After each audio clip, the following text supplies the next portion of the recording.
Bismillahirrahmanirrahim. Innal hamdalillah nahmaduhu wa nasta'inuhu wa nastaghfiruh wa na'udzu billahi min shururi anfusina wa min sayyiati a'malina may yahdihillahu fala mudilla lahu wa may yudlil fala hadiya lahu wa asyhadu an la ilaha illallah wahdahu la syarika lahu wa asyhadu anna Muhammadan 'abduhu wa rasuluh sallallahu alaihi wa ala alihi wa ashabihi wa man tabi'ahum bi ihsanin ila yaumil qiyamah. Amma ba'd. Ma'asyiral muslimin wal muslimat rahimani wa rahimakumullah. Alhamdulillah, Allah Subhanahu wa taala masih memberikan kepada kita kenikmatan sehingga kita masih bisa melaksanakan aktivitas kita di malam yang mulia ini, yakni malam Jumat. Perlu kita tahu bahwasanya malam Jumat adalah malam yang memiliki keutamaan, meskipun memang tidak ada dalil khusus yang menunjukkan keutamaannya, tapi di sana disebutkan dalil-dalil yang memerintahkan kita untuk melakukan amalan khusus. Maka di sini menunjukkan bahwasanya di sana ada kekhususan. Salah satu dalil yang menunjukkan kekhususan hari Jumat ataukah malam Jumat, yakni anjuran untuk membaca suratul Kahfi. Dalam hadis riwayat Imam Al-Hakim dalam Mustadraknya, baginda Nabi kita Muhammad sallallahu alaihi wasallam bersabda, "Man qara'a suratal Kahfi yaumal jumu'ati sat'a lahu nurun min tahti qadamihi ila ananis sama' yudhi'u bihi yaumal jumu'ati wa ghufira lahu ma bainal jum'atain." Rasul bersabda, barang siapa yang membaca surat Al-Kahfi pada hari Jumat, maka akan keluar cahaya dari bawah kakinya sampai ke puncaknya langit, yang mana cahaya itu akan menerangi pada hari kiamat, dan juga dosa-dosanya itu akan diampuni di antara dua Jumat. Ini hadis yang jelas yang menunjukkan kepada kita akan keutamaan membaca surat Al-Kahfi secara khusus adalah di malam ataukah di hari Jumat. Oleh karena itu, pada kesempatan yang mulia ini dan insyaallah kesempatan yang selanjutnya setiap hari ataukah malam Jumat, kita akan membahas pembahasan khusus yang berkaitan dengan tafsir suratul Kahfi. Tafsir suratul Kahfi. Dan kita akan sedikit mengambilkan penafsiran dari Syekh Muhammad ibn Shalih Al-Utsaimin rahimahullahu ta'ala dari kitab tafsirnya beliau, Tafsir Al-Quranul Azim, Suratul Kahfi. Ma'asyiral ikhwah rahimani wa rahimakumullah, kita langsung masuk di pembahasan tafsir Suratul Kahfi dari tafsir Syekh Muhammad bin Shalih Al-Utsaimin rahimahullahu ta'ala. Bismillahirrahmanirrahim, dengan menyebut asma Allah yang Maha Ar-Rahman lagi Maha Ar-Rahim. Di sini beliau Syekh Muhammad ibn Shalih Al-Utsaimin rahimahullahu taala mengawali tafsirnya dengan menyebutkan Bismillahirrahmanirrahim. Tentunya di sini sebagai bentuk mentoladani Al-Qur'an, karena Quran itu diawali dengan basmalah, Bismillahirrahmanirrahim, dan juga sebagai bentuk untuk mencari barokah, bertabarruk, mencari barokah dengan asma Allah, sehingga mengawali sesuatu dengan basmalah. Ini pula yang merupakan petunjuk dari baginda Nabi kita Muhammad sallallahu alaihi wasallam ketika beliau menulis surat-surat untuk raja-raja Persia, raja-raja Romawi, untuk mengajak mereka ke dalam Islam. Beliau mengawali suratnya dengan Bismillahirrahmanirrahim, min Muhammad ila 'azimir Rum, dan yang semisal dengannya dari apa yang telah ditunjukkan oleh hadis-hadis yang ada.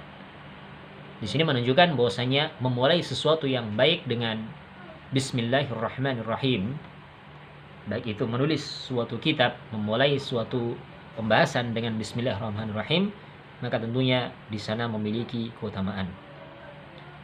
Bismillah dengan menyebut asma Allah. Siapa itu Allah? Allah itu adalah Dzul Uluhiyah. Allah adalah zat yang maha memiliki sifat uluhiyah.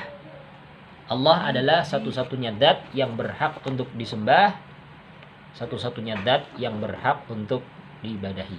Dialah Allah Subhanahu wa taala. Kemudian Allah juga punya sifat Ar-Rahman. Ar-Rahman itu adalah dzur rahmatil wasi'ah. Ar-Rahman adalah zat yang maha memiliki rahmat yang luas. Rahmatnya Allah itu mencakup seluruh makhluknya, baik itu manusianya, jinnya, maupun binatangnya, baik itu muslimnya maupun kafirnya, baik itu mukminnya maupun fajirnya. Semuanya masuk dalam cakupan rahmat Allah yang sifatnya umum ini. Yang ini berkaitan dengan urusan-urusan duniawi, nikmat-nikmat duniawi.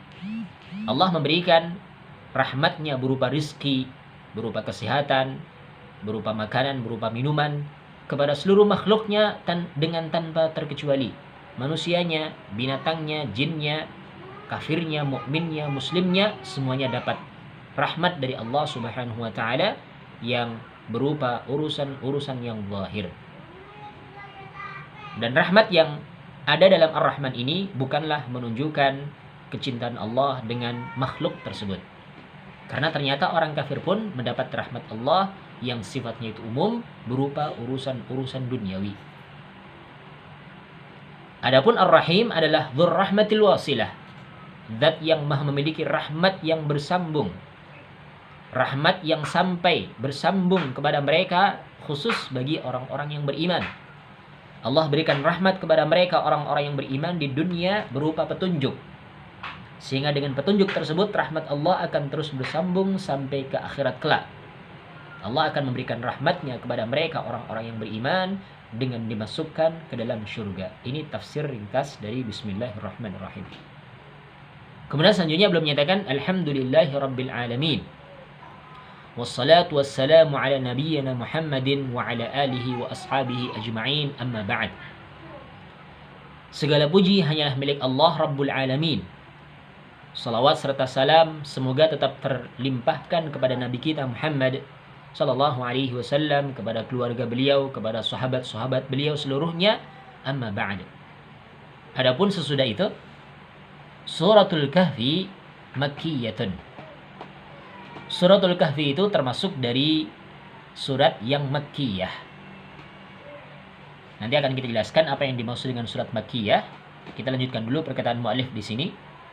Wastathna ba'dul mufassirin ba'dal ayat. Awaluha, yani min ayatil ula ila ayatil thaminah, wa ayatu raqmi 28 wa min ayati 7 ba'dal mi'ah wal 10 ba'dal mi'ah ala annaha madaniyah. Belum menyatakan tadi surat Al-Kahfi adalah termasuk dari surat Makkiyah. Dan sebagian ahli tafsir memperkecualikan sebagian ayat. Ada di antara ahli tafsir yang menyatakan ayat yang pertama sampai ayat yang ke-8 dan juga ayat yang ke-28 serta ayat yang ke-107 sampai 110 ini termasuk dari surat Madaniyah, bukan termasuk dari ayat Madaniyah, bukan termasuk dari ayat yang Makkiyah. Ini pendapat sebagian ahli tafsir. Walakin hadzal istitsna yahtaju ila dalil. Tapi pengecualian ini tentunya butuh kepada dalil. Lianna al-asla anna as-suwara al-makkiyata makkiyatun kulluha wa anna al-madaniyata madaniyatun kulluha. Karena pada asalnya kalau surat itu dinyatakan sebagai surat yang makkiyah, maka berarti seluruhnya juga surat yang makkiyah tanpa terkecuali ya. Dan apabila surat itu dinamakan dengan surat madaniyah, berarti itu surat seluruhnya adalah madaniyah tanpa terkecuali. Fa in ra'aita istithna'an fala budda min dalil. Sehingga kalau engkau melihat adanya perkecualian dari ayat-ayat tertentu barangkali, maka di sana mesti harus mendatangkan dalil. Ini perkataan dari muallif di dalam muqaddimahnya di sini. Selanjutnya beliau rahimahullahu taala Asy-Syaikh Muhammad ibn Salih Al-Utsaimin rahimahullahu taala beliau menyatakan wal makkiyyu ma nazala qabla al-hijrati. Adapun yang dimaksud dengan surat Makkiyah itu adalah surat yang turun sebelum hijrah. Jadi maksudnya adalah Nabi masih di awal dakwahnya, masih berada di Mekah, belum hijrah ke Madinah. Jadi bukan tempatnya ya, tapi waktunya. Karena sebagian orang itu ada yang mendefinisikan surat Makkiyah adalah surat yang diturunkan di Mekah. Surat Madaniyah, surat yang diturunkan di Madinah. Ini definisi tidak keliru, cuman kurang sempurna. Ya. Yang benar adalah surat Makkiyah adalah surat yang diturunkan sebelum beliau hijrah dari Mekah ke Madinah. Sebaliknya surat Madaniyah wal madaniyu ma nazala ba'dal hijrah. Surat Madani itu adalah surat yang diturunkan setelah hijrah. Hatta wa in nazala bi ghairil Madinah. Meskipun surat itu turun di selain Madinah. Jadi sekali lagi yang menjadi ukuran di sini bukan tempatnya tapi waktunya. Kalau sebelum hijrah disebut dengan surat Makkiyah, kalau setelah hijrah disebut dengan surat Madaniyah.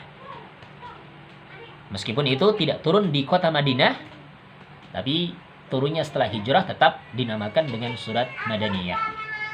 Mithlu qawlihi ta'ala, semisal contoh firman Allah Subhanahu wa ta'ala, Al-yawma akmaltu lakum dinakum wa atmamtu alaikum ni'mati wa raditu lakumul Islam dina.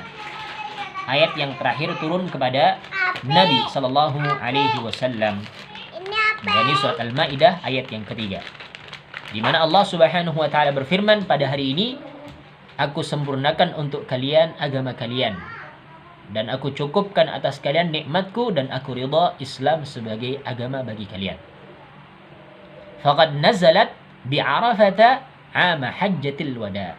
Sungguh ayat ini turun di Arafah, yakni ketika baginda Nabi kita Muhammad sallallahu alaihi wasallam sedang melakukan haji wada di tahun haji wada. Perhatikan Arafah tempatnya di mana? Di Mekah. Termasuk dari Masy'aril Haram, termasuk di antara tempat-tempat yang digunakan untuk manasik haji, ibadah haji, yakni Arafah. Jelas di Mekah ya.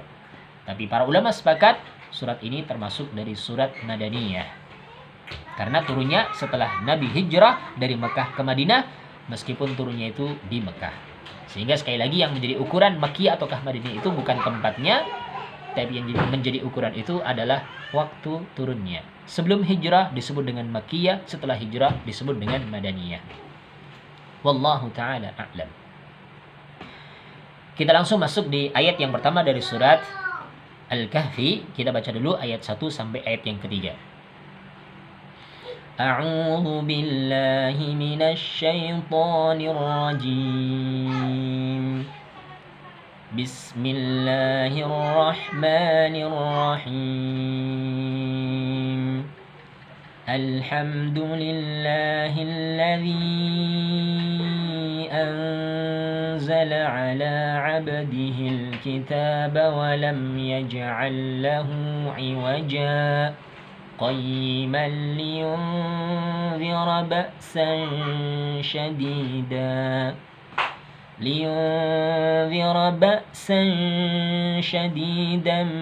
min ladunhu wa yubashshiral mu'minina alladhina ya'maluna as-salihati anna lahum ajran hasana makithina fihi abada. Allah Subhanahu wa taala berfirman, A'udzu billahi minasyaitonir rajim, dengan menyebut aku berlindung kepada Allah dari godaan syaitan yang terkutuk. Bismillahirrahmanirrahim, dengan menyebut asma Allah yang Maha Rahman lagi Maha Rahim. Alhamdulillah, segala puji hanyalah milik Allah. Alladzi anzala ala 'abdihil kitaba. Allah adalah zat yang telah menurunkan kepada hambanya, ini maksudnya adalah kepada Nabi kita Muhammad sallallahu alaihi wasallam, al-kitab, ini Al-Qur'an.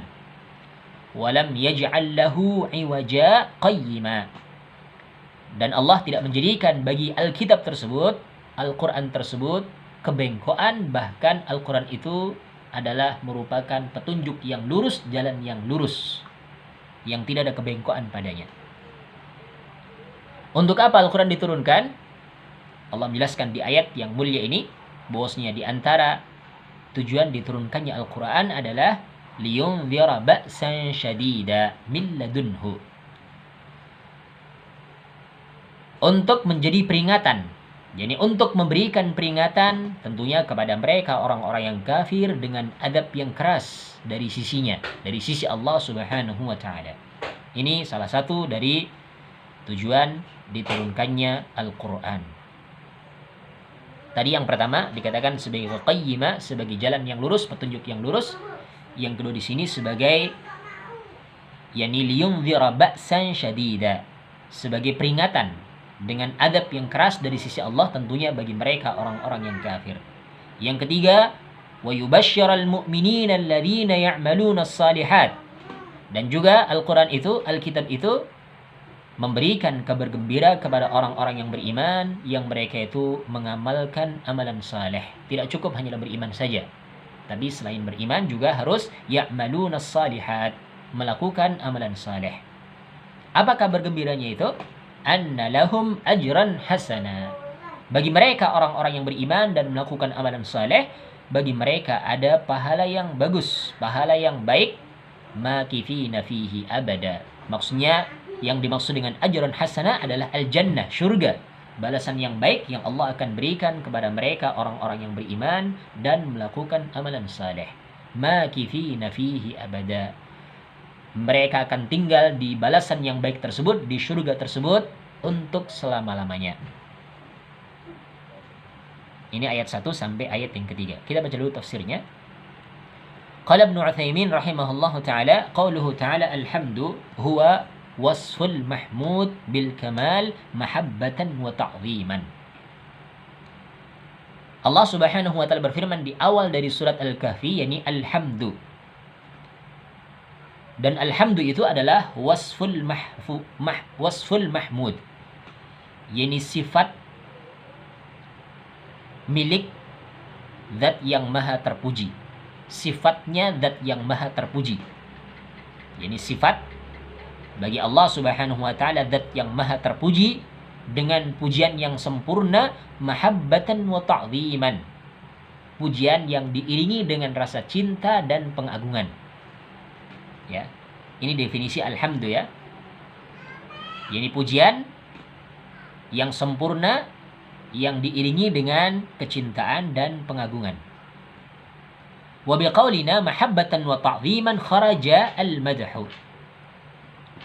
Dan dengan perkataan kami tadi, yakni definisi alhamdu itu adalah pujian yang disertai dengan mahabbatan wa ta'ziman, yakni disertai dengan kecintaan dan juga pengagungan, maka keluar dari definisi ini adalah al-madhu. Ya. Alhamdu berbeda dengan al-madhu dari sisi ini. Meskipun kalau diterjemahkan dalam bahasa kita sama, pujian. Cuman kalau alhamdu itu pujian yang disertai dengan rasa cinta dan pengagungan. Tapi kalau al-madhu itu pujian saja tanpa adanya rasa cinta dan pengagungan. Li'anna al-madha la yastalzimu al-mahabbah wa ta'zim. Karena al-madha itu, pujian yang disebut dengan al-madhu itu, pujian yang tidak mengharuskan adanya kecintaan dan pengagungan. Bal qad yamdahu al-insan syakhsan la yusawi falasan walakin li raja'i manfa'atin aw daf'i mudarratin. Bahkan terkadang ada seseorang yang memuji orang lain, yang mana orang lain tersebut tidak berhak mendapatkan pujian sebenarnya. Akan tetapi dia memuji hanya ingin berharap manfaat ataukah mencegah dari madarat. Dipuji akhirnya. Ya. Ini disebut dengan al-madhu. Pujian yang seperti ini, yang hanya mencari manfaat, pujian yang hanya mencegah dari madarat. Mungkin kalau lebih tepatnya di sini terkadang sekarang itu dikatakan dengan penjilat. Penjilat itu kan orang memuji orang lain hanya ingin mendapatkan urusan-urusan duniawi, ingin mendapatkan manfaat dan ingin mencegah dari madarat.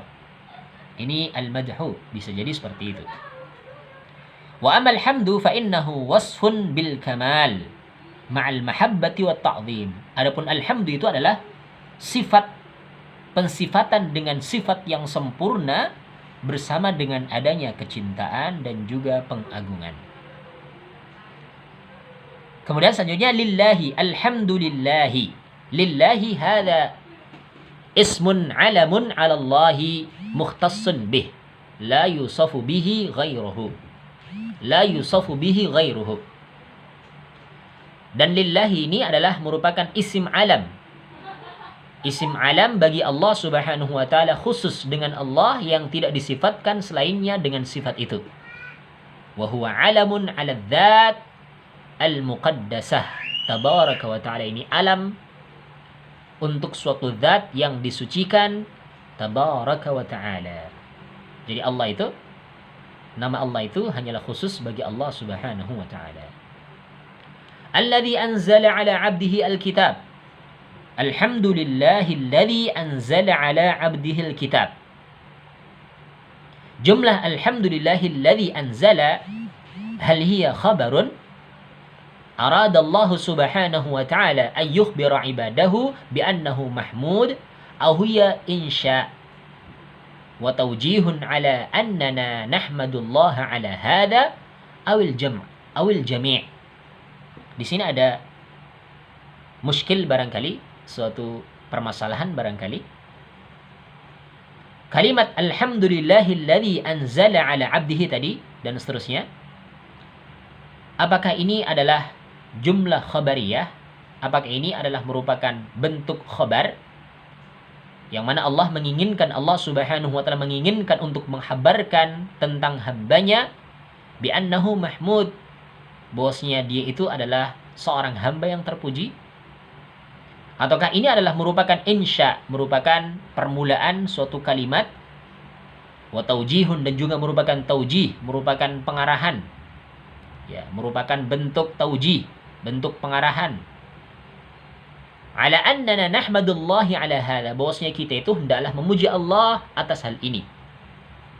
Awil jami', ataukah semua makna itu masuk di dalamnya? Wal jawab al jami'. Maka jawabannya adalah seluruh makna tadi masuk di dalam ayat ini. Fahuwa khabarun minallahi an nafsihi. Karena ayat ini adalah merupakan khabar dari Allah Subhanahu wa taala tentang dirinya. Wa huwa irsyadun lana an nahmadallaha azza wa jalla ala dzalik. Dan ini adalah merupakan bimbingan bagi kita agar supaya kita memuji Allah azza wa jalla atas hal itu. Ya. Nah, kita lanjutkan. Alhamdulillahilladzi anzala 'ala 'abdihi. Segala puji hanyalah milik Allah yang telah menurunkan kepada hambanya. Yang dimaksud dengan 'abdihi yakni Muhammadan sallallahu alaihi wasallam. Yang dimaksud dengan hambanya itu adalah Muhammad sallallahu alaihi wasallam. Wasafahu ta'ala bil 'ubudiyyah li'annahu a'budul bashar lillahi azza wa jalla.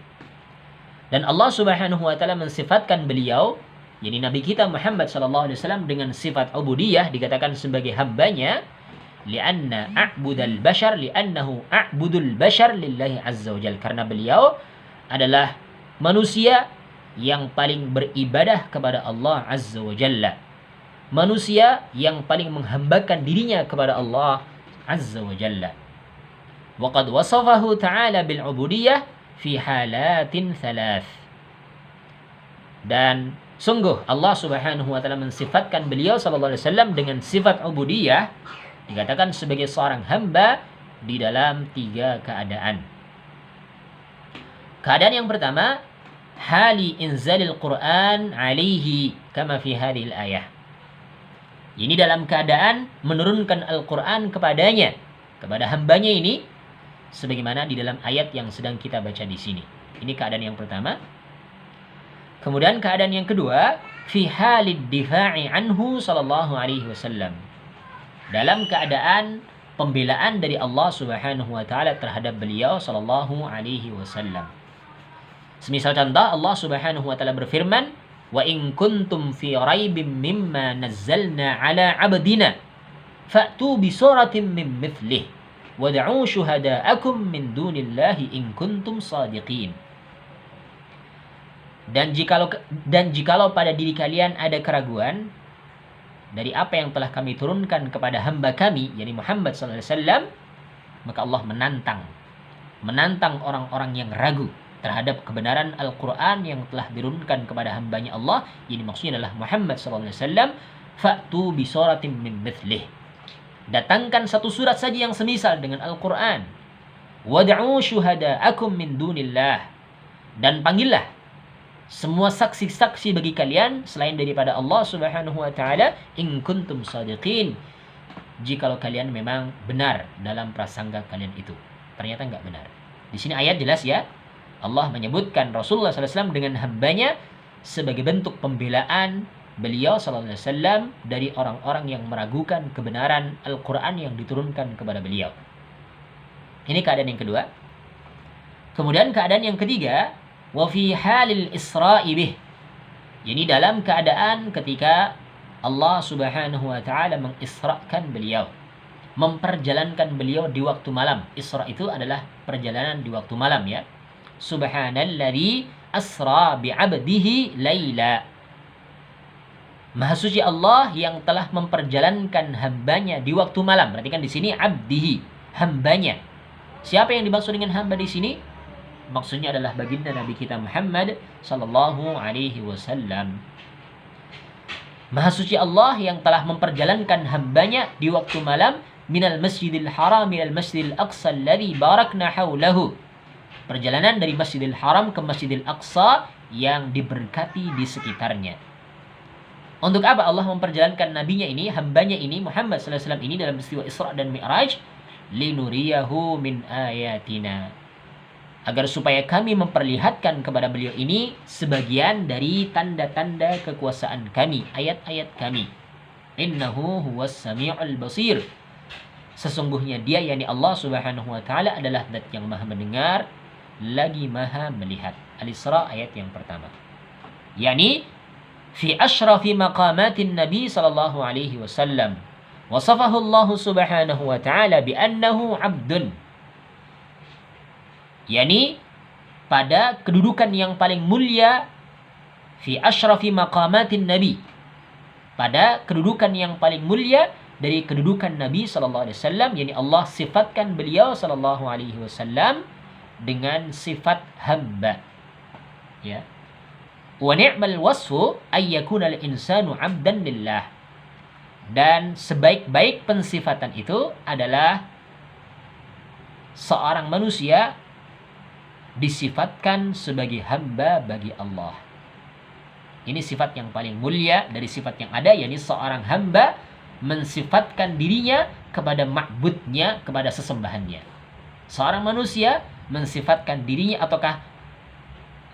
mensifatkan dirinya sebagai hamba bagi Allah Subhanahu wa taala. Sehingga nama yang terbaik adalah nama yang diperhambakan kepada Allah Subhanahu wa taala. Abdullah, Abdurrahman, dan seterusnya dari penghambaan kepada Allah Subhanahu wa taala. Nah, hatta qala al-'ashiq fi ma'syuqatihi. Sampai-sampai orang yang berada di atas puncak kerinduan mengatakan terhadap orang yang sangat dirinduinya itu. Ini seorang penyair mengatakan ketika dia sedang dalam keadaan rindu, sangat rindu di atas puncak kerinduan, mengatakan kepada orang yang sangat dirindui itu, La tad'uni illa biya 'abdaha fa innahu asyrafu asma'i. Jangan kamu panggil aku kecuali dengan wahai hambanya. Karena hamba itu adalah merupakan namaku yang paling mulia. Jadi ketika seorang menghambakan dirinya kepada Allah, berarti dia telah menghambakan dirinya kepada zat yang maha mulia. Seorang menamakan dirinya dengan Abdullah, hambanya Allah, berarti dia menghambakan dirinya kepada zat yang maha mulia, yakni Allah Subhanahu wa taala. Abdurrahman, Abdul Fattah, Abdul Qahhar, Abdul Wahhab, dan seterusnya dari nama-nama yang ada, Abdul Aziz. Ini nama yang bagus karena di sana terdapat bentuk penghambaan dirinya kepada Allah Subhanahu wa taala. Dan seorang manusia, sifat yang paling mulianya adalah ketika dia itu mau menghambakan dirinya kepada Allah Subhanahu wa taala. Kemudian selanjutnya Alkitab.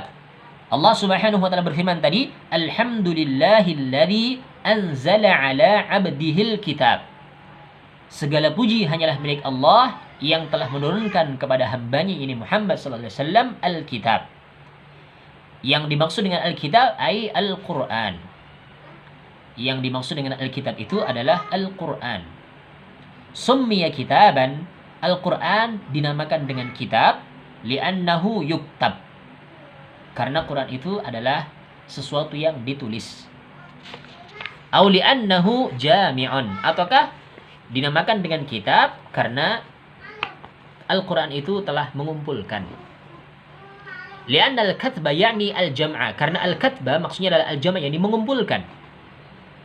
Walihada yuqal, oleh karena itu dikatakan al-katibah yakni al-majmu'atu minal khail. Dikatakan al-katibah itu adalah sekawanan, sekumpulan kuda.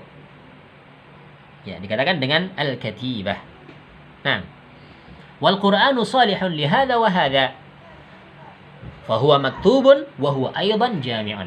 Dan Al-Qur'an benar dinamakan dengan sesuatu yang maktub, yang tertulis, tapi dia juga benar dinamakan dengan jami', sesuatu yang telah mengumpulkan.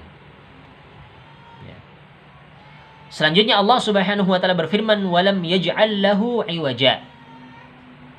Ai lam yaj'al li hadzal Qur'ani 'iwaja bal huwa mustaqim. Yani Allah Subhanahu wa taala tidak menjadikan bagi Al-Qur'an ini suatu kebengkokan.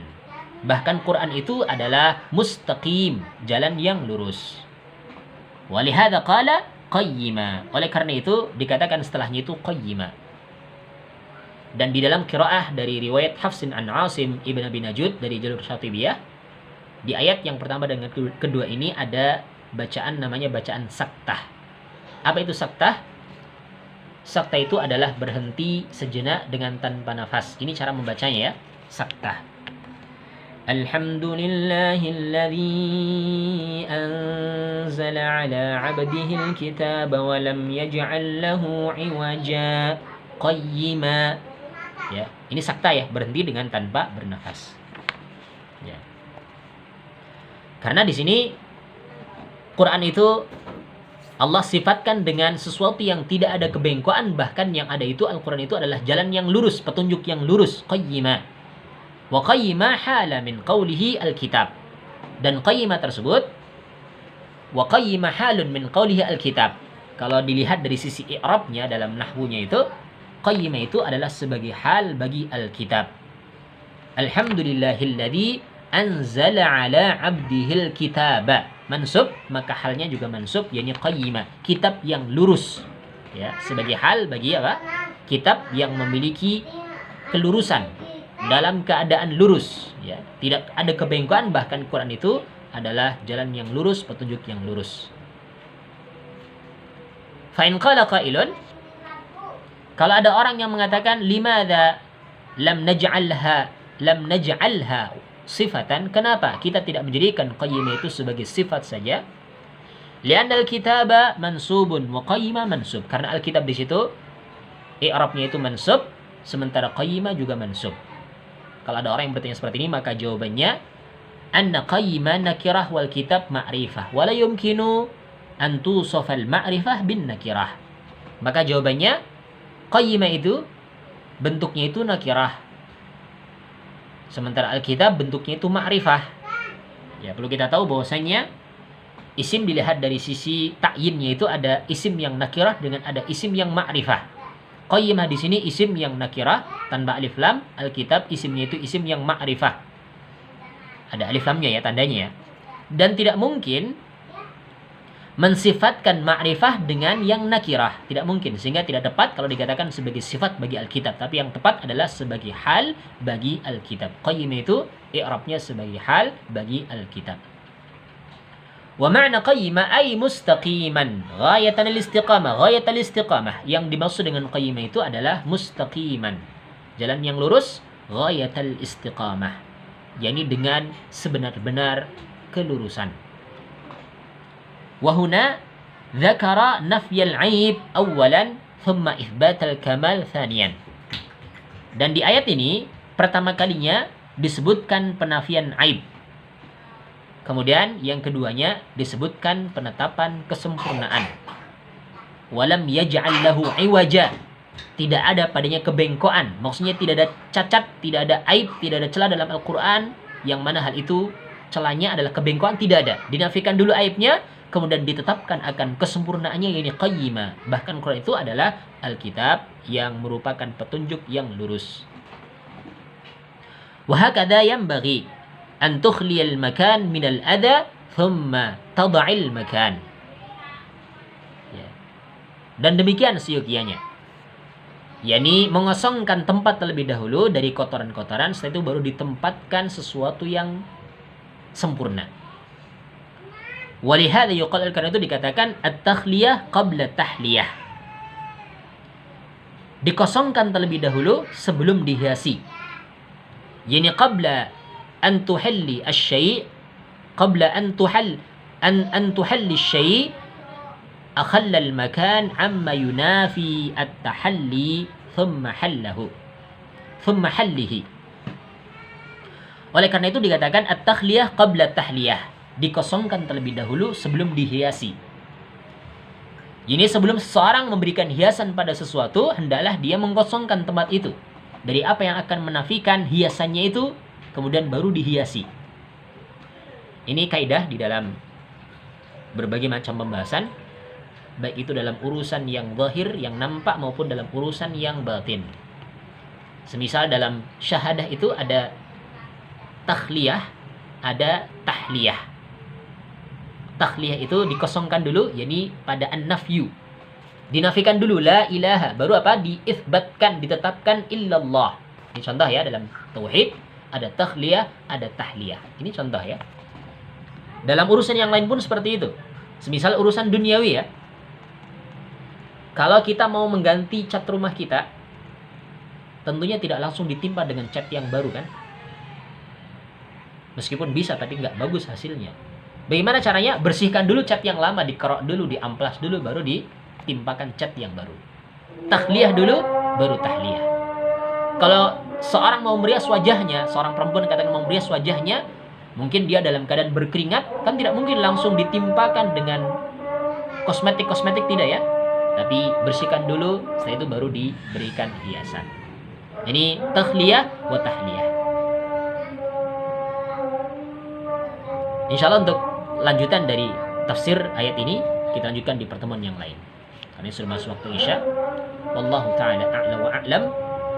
Subhanakallahumma wa bihamdika asyhadu an la ilaha illa anta astaghfiruka wa atubu ilaik wa akhiru da'wana alhamdulillahi rabbil alamin.